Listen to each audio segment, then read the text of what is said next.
And so the fact that we're going to get to see SOTAH's Poob versus Royal Blue, you know, the Central Utah versus the SOTAH coming up in here, I'm excited to see what they got. Yeah, and once again, starting on Smashville.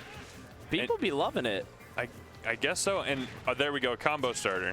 Up air, forward air, 48%. I mean, if only my character could do that. And this is another matchup where the sword, because of the size of the sword, hitting the Gordo and hitting D2D, that's going to be a lot of damage. Oh, such a good call out. That was beautiful, catching that double jump with the up B. I mean, this is just looking kind of rough for Poob overall. I mean, the big thing being that sword, the ability to just go ahead, hit that Gordo in such a safe way to where if Poob tries to challenge, there's that extra length that's just going to swat him right back out. Yeah, and it's like normally D2D is really good at spacing out with his Gordos and then using that hammer with his range, but the thing is, Ike has all that range too, so it's really going to just be a battle of who swings first and who has the better spacing. Yeah, and now Royal Blue looking for some sort of kill confirm with the Nairs. Oh my gosh, that is not a thing. There's no way that's a thing. I mean, it looks like it. I mean, Ivysaur and a bunch of other characters do it. That's a fair point. It's a fair point. Either way, that was nice and clean. Look, I know you're trying to hide under that plat. I know you don't want to mess with this. You know what? Pop you right up to me. And there we go, solid ledge trapping, but Ike's up B does not care. Like I said, that sword just burning through the Gordos, and it's kind of hard for Poob to get in here. He's gotten some stray hits that's built up the damage, but Royal Blue doing a fantastic job in neutral. And that jet hammer is always scary at ledge because in your mind, you're like, I'm not going to get hit by this. And then 5 seconds later, you're dead because you got hit by it. And then all of a sudden, you're freaking out. Like, the next time you see it, you're like, oh, no, I'm going to get hit by it. I'm going to get hit by it. He's going to pop it. He knows. He knows what I want, and boom. Going for a hard call out. And that up smash should not be as safe as that just was. Obviously not super safe, but because it was so well spaced away, it did okay.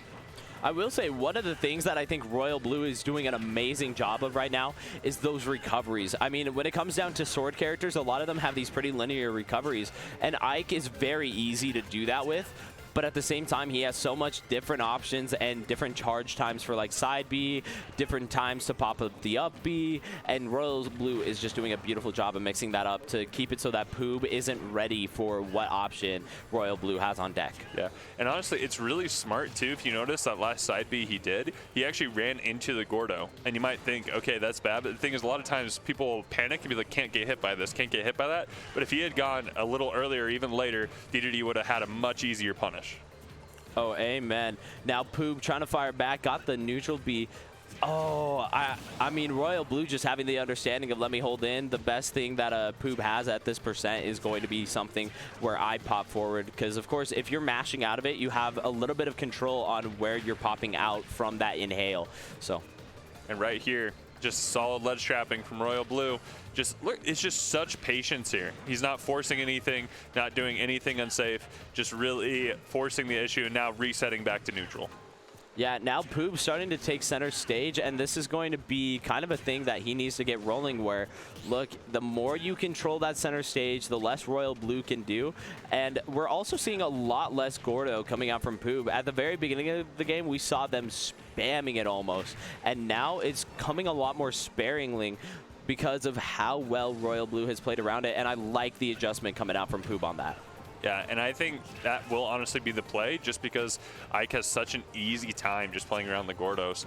And so just trying to use that hammer more, maybe box a little bit more just because, yeah, just Ike's going to be able to get around the Gordos and they're not going to be the pressure tool that DDs try to have them be to bounce around and really force you to get flustered.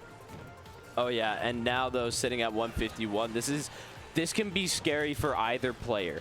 If Royal Blue loses this stock, all of a sudden you have to play so much more careful because DDD oh my goodness, already has some strong kill power. If you don't know, dash attack kills at like, what, 30, 40? Probably earlier on this stage, honestly. Oh yeah, it probably kills very, very early. And the thing is, too, with Ike buffs to his jab, that actually, oh, simple bread and butter right there. His jab actually, his gentleman should kill at probably around that percent, maybe on DDD because he's a little heavier, but his jab is a really good stock taking tool now as well with the buffs.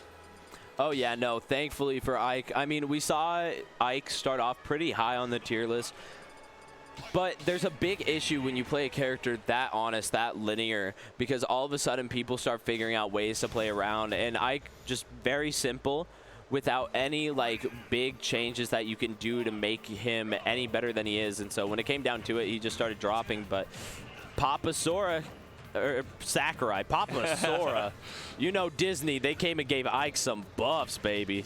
Disney loves Ike. And I love that tech situation right there. Normally people like to force the issue, but Royal Blue just playing so solid and waiting for what he's going to do after, able to push that advantage state even further. Ooh, Poob trying to come up with the combo. That would have been really clean for them, being able to get so much more damage off of the Gordo into the hammer, and then a follow-up maybe into like Fair or something would have been really good for them to get stuff going. And right now, keeping it very even. I think that big change, the Gordos, all of a sudden, you aren't taking like 20% every 5 seconds off of a Gordo that got sent back to you, and you're getting hit by the sword. Yeah, and look, he's using that back air to space now, and like we talked about, just less Gordos and more just swinging, honestly. Just being able to throw out your own hitboxes, because that's what Ike's going to do. He's going to swing. I will say I also like some of these callouts with the inhale coming from Poob, where they expect Royal Blue to kind of dash in and try to like anti-air or something against Poob, and they just drop down with the inhale to say, look, you can't occupy this range. At the same time, though, Royal Blue starting to get a little bit aware of it and starting to adjust, where it's like, okay, I know you're doing this drop down inhale like right there. I'm just going to jump high, come down with the aerial, and just swat you. Yeah, and laps and just in decision making right there. Royal Blue just stood there and took the Gordo to the face. Plenty of time to react. Let's see how he responds here.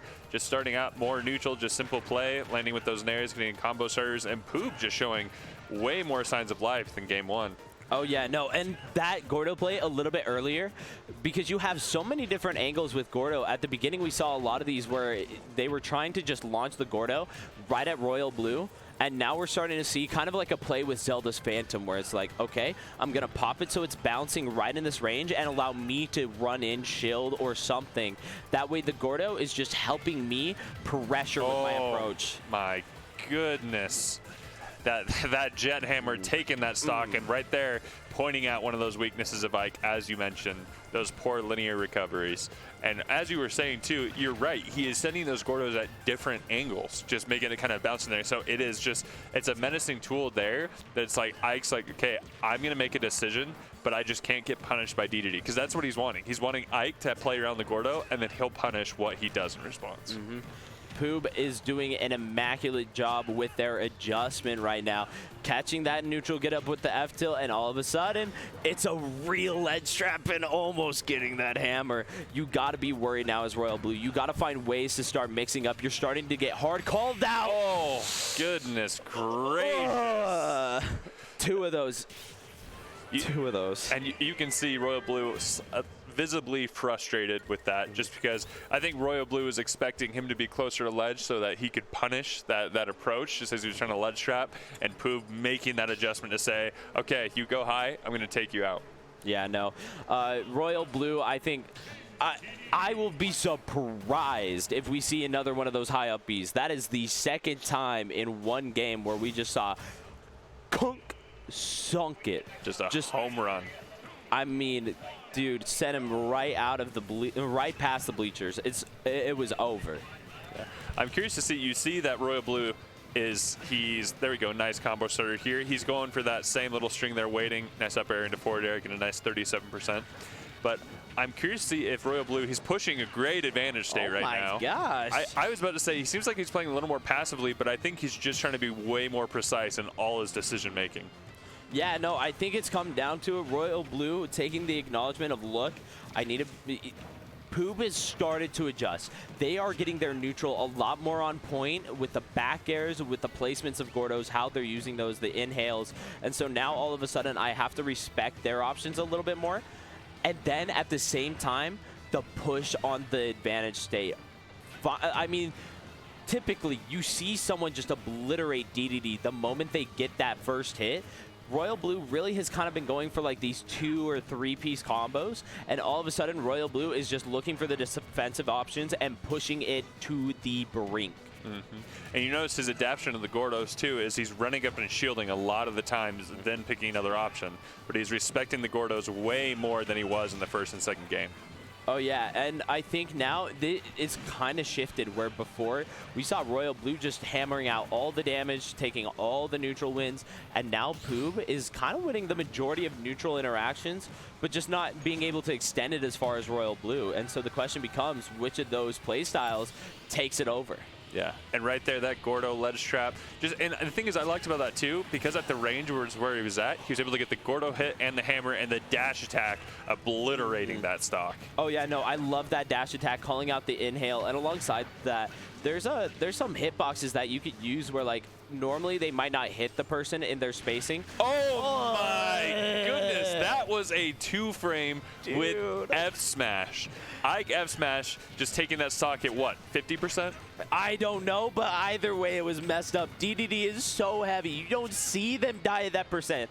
The way the fast fall, you just don't see him die like that, and absolutely blown to smithereens there. That was such a big momentum shift for Royal Blue, honestly. And you see now the confidence there because he started charging that jet hammer again when he was coming back with the side beat, and he just held it a little longer just as a mix-up.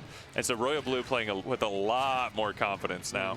Yeah, Royal Blue has, after the beginning of game 2, has really kind of struggled to get a strong lead. It's really been pretty even.